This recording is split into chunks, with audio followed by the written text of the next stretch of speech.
channel. I am Sina, and you're watching Sina Talks True Crimes, and I'm still doing my Serial Killer September series. And I don't know if you checked out my last video, but I hope you did. And thank you guys for checking out my videos. Please like, subscribe, and hit the notification bell. And I'm still doing my 100 subscriber competition. I think I'm gonna move it maybe to like 500 subscriber. I'm not sure. I'm still thinking about that. So I'll let you know in my next video. And I'm doing another serial killer September video. And I know this is really like long overdue, but because I know other true crime content creators from South Africa. And so we usually just end up covering the same kind of cases because like when you Google South African serial killers, the list is really the same. So, but one thing that I also wanted to incorporate was I wanted to pick and choose which ones had like interesting like modus operandi or I guess background story to them, because at the end of the day, they are really similar cases. And I'm still sipping on my store-bought coffee.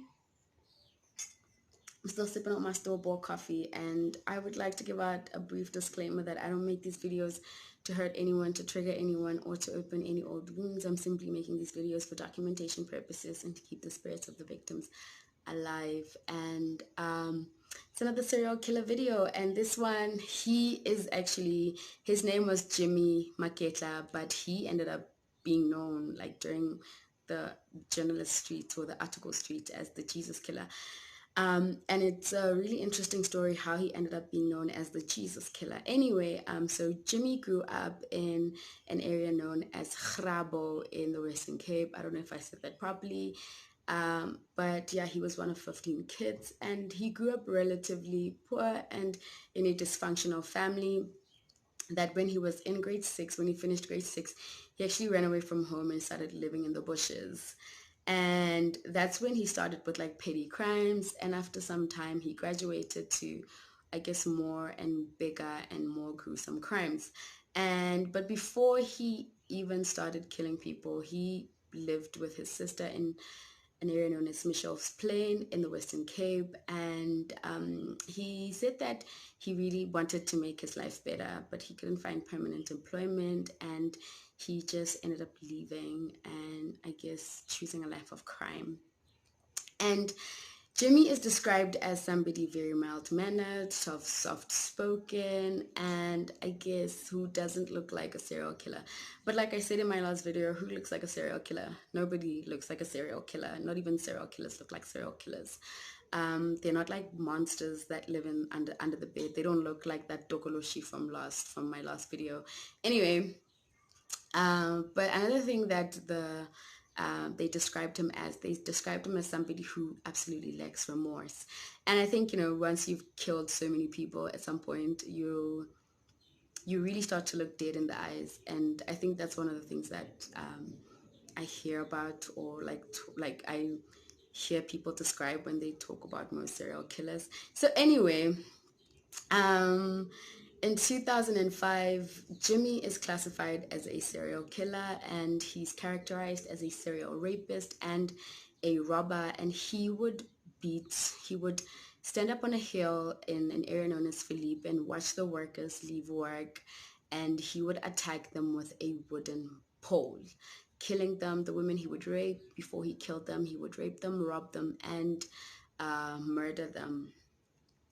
He was convicted on 16 murder charges, 19 rape charges, three house break-ins, and three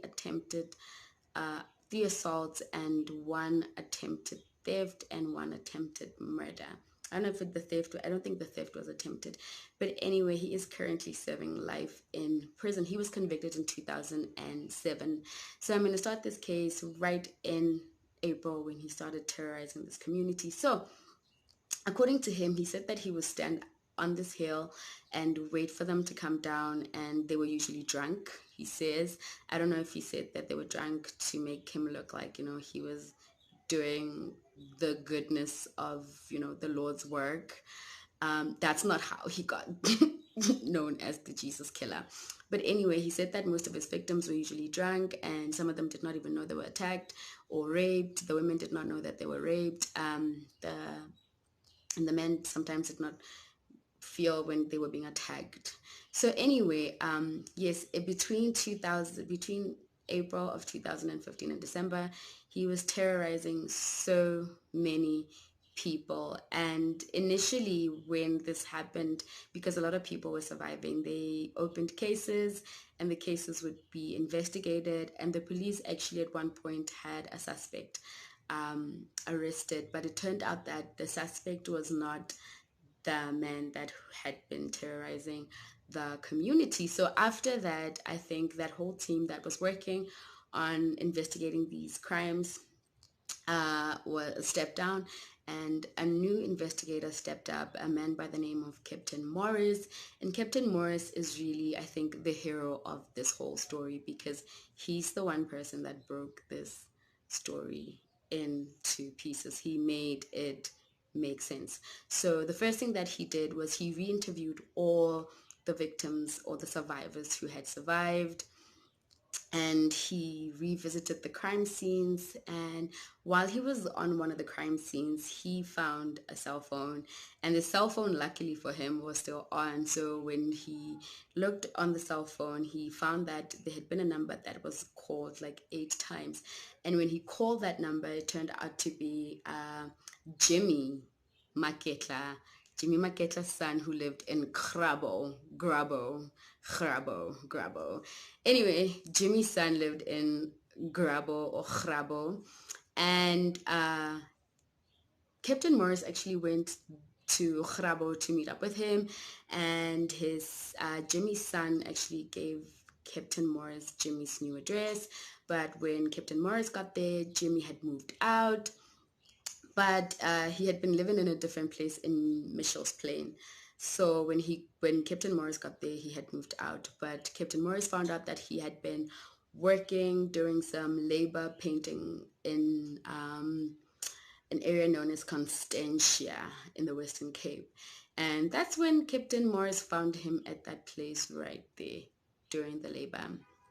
And when Captain Morris arrested him. But before they could go to the station or the holding cell, he took Captain Morris to where he had been living at the time. And he had been living in the bushes again, in an area known as Steerhof, by train station. They had been living in the bushes there. And when they got there, Captain Morris confiscated everything. He took his clothes, his letters, his food, and he just took everything. And when they finally got to the station in Belleville, yes, in the south of Belleville, he started interviewing him, and he said initially he was very hesitant and denied everything. But as soon as Captain Morris mentioned the cell phone and the letters, he knew that the jig was up, and he started confessing. And he confessed to some of the crimes that even Captain Morris did not know had happened. Some of these people were not even reported missing or dead or whatever. And the following day, he took Captain Morris to all the crime scenes that he had been involved in, and showed him everything. And then he was charged with all those crimes. And I think how did he become known as the Jesus killer? So he became known as the Jesus killer because when he was in jail, he would write Captain Morris about how Captain Morris treated him like a human being, and how Captain Morris just was so kind and good to him, and how he had found Jesus. So I think he got called the Jesus killer because he found Jesus, and he started being religious after that. But yes, in 2006, he was convicted of all his crimes. He was convicted of 16 murders, on charges of 16 murders, 19 rapes, the 3 house break-ins, the attempted murder, the theft, the assaults, like he had a lot of crimes. Jimmy Maketta, he did, and he was like I said, he was described as a very mild mannered person. And even when he started writing Captain Morris these letters, he just had this softness about him and how he did things. But I remember another thing that I said, that he looked like he was dead. He looked like he didn't have any sort of remorse to show to anyone. So yes, that's how he got the name, and that's how he was coined, the Jesus Killer. But he did not kill people in such a way that it was interesting enough for like for him to be like, he didn't have like some type of like weird ritual he was doing. So it was relatively quick. I wanted it to be quick. I didn't want it to be longer than 15 minutes. So I hope you liked it. I'm gonna go look for another one.